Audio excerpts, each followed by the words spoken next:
আসসালামু আলাইকুম ওয়া রাহমাতুল্লাহি ওয়া বারাকাতুহু। আসন্ন ঈদুল আজহা উপলক্ষে ইসলামী আন্দোলন বাংলাদেশ ঢাকা মহানগর উত্তরের পক্ষ থেকে প্রিয় ঢাকা নগরবাসী এবং দেশবাসীকে জানাচ্ছি ঈদুল আজহার শুভেচ্ছা, ঈদ মোবারক। প্রিয় নগরবাসী, প্রিয় দেশবাসী, ঈদুল আজহা একটি ইসলামের অনন্য ইবাদত। ঈদুল আজহা শুধুমাত্র পশু কুরবানির নামই নয়, ঈদুল আজহার রয়েছে ব্যাপক তাৎপর্য। আমরা সকলেই জানি ঈদুল আজহায় আমরা পশু কুরবানি করি। মনে রাখবেন, এই পশু কুরবানির মাধ্যমে আমাদের তাকওয়া অর্জিত হয়। আল্লাহ পাক পবিত্র কোরআনে বলছেন, লা ইয়ানালাল্লাহা লুহুমুহা ওয়ালা দিমাউহা ওয়ালাকিন ইয়ানালুহুত তাকওয়া মিনকুম। আমরা পশু কুরবানি করি বটে, কিন্তু এর মাধ্যমে আমাদের মধ্যে তাকওয়া অর্জিত হয়। ঈদুল আজহায় কেবলমাত্র ব্যক্তিগত ইবাদত হিসাবে গণ্য করলে চলবে না। ঈদুল আজহার রয়েছে ব্যাপক তাৎপর্য। এর রয়েছে অর্থনৈতিক তাৎপর্য, সামাজিক তাৎপর্য, রাষ্ট্রীয়ভাবেও এর ব্যাপক প্রভাব রয়েছে।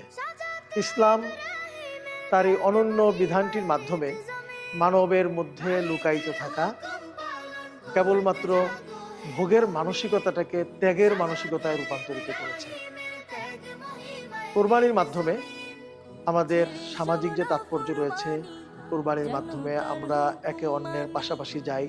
আমরা যখন 7 জনে ভাগ করে আমরা একটি পশুকে কোরবানি দিচ্ছি, তখন একে অন্যের সাথে আমাদের সম্পৃক্ত হওয়া, সম্পর্ক এটা উন্নয়ন হচ্ছে। সাথে সাথে আমরা ঈদের দিন কোরবানির গোশত এটাকে আমরা 3 ভাগে ভাগ করে মানুষের মাঝে বিতরণের মধ্য দিয়েও আমাদের মধ্যে একটি সুন্দর অনন্য দৃষ্টান্ত স্থাপন হচ্ছে। পারস্পরিক সম্পর্ক, সৌহার্দ্য আমাদের মধ্যে তৈরি হচ্ছে। তো কাজেই এটিকে কেবলমাত্র একটি ব্যক্তিগত ইবাদতের মধ্যে সীমাবদ্ধ না রেখে ইসলামের এই অনন্য বিধানটিকে আমরা সামাজিক রূপ যদি দিতে পারি, তাহলে আমরা আমাদের সমাজ উন্নত হবে। আমাদের সমাজে পিছিয়ে পড়ে থাকা অসহায় মানুষগুলোর যে একদিকে যেভাবে আমিষের চাহিদা পূরণ হবে, সাথে সাথে তাদের সাথে একটি সেতু বন্ধন তৈরি হবে সমাজের প্রতিটি শ্রেণীর মধ্যে। ঈদুল আজহায় আমরা কেবলমাত্র নিজেরা ভোগ করব না, আসুন আমরা সকলে মিলে সিদ্ধান্ত গ্রহণ করি।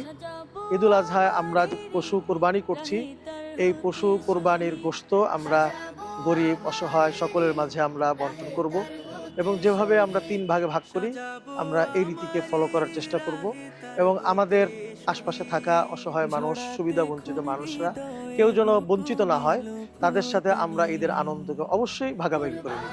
ঈদুল আজহায় ইসলামী আন্দোলন বাংলাদেশ ঢাকা মহানগরের পক্ষ থেকে আমরা 5টি কর্মসূচি ঘোষণা করেছি।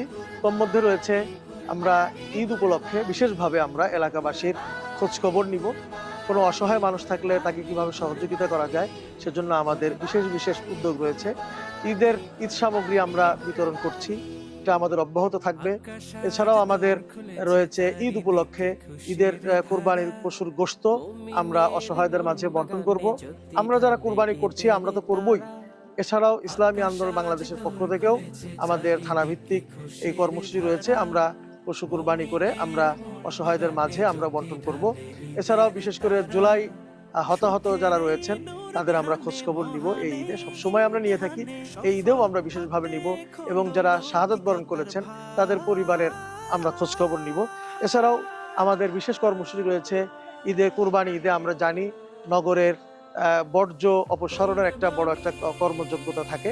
সেখানে সিটি কর্পোরেশনের পাশাপাশি আমরাও আশা করছি ইসলামী আন্দোলন বাংলাদেশের পক্ষ থেকেও আমাদের স্বেচ্ছাসেবক থাকবে, তারাও এই কাজে আমরা নিবেদিত প্রাণ হিসাবে আমরা কাজ করব ইনশাআল্লাহ।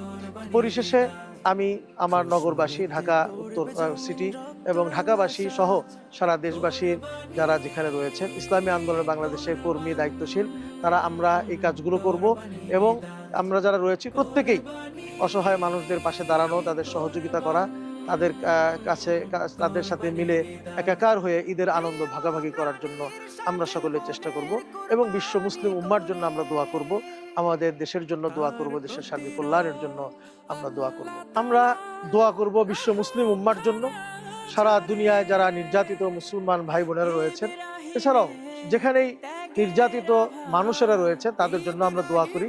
আল্লাহ তাআলা যেন সকলকে সব ধরনের জুলুম অত্যাচার থেকে মুক্তি দান করেন। আমাদেরই প্রিয় মাতৃভূমিকেও যেন আল্লাহ তাআলা সব ধরনের জুলুম অত্যাচার এবং খারাপি থেকে যেন আল্লাহ তাআলা হেফাজত করে। সকলের প্রতি রইল ঈদুল আজহার শুভেচ্ছা। ঈদ মুবারক, ঈদ মুবারক। তাকাব্বালাল্লাহু মিন্না ওয়া মিনকুম। আসসালামু আলাইকুম ওয়া রাহমাতুল্লাহি ওয়া বারাকাতুহু।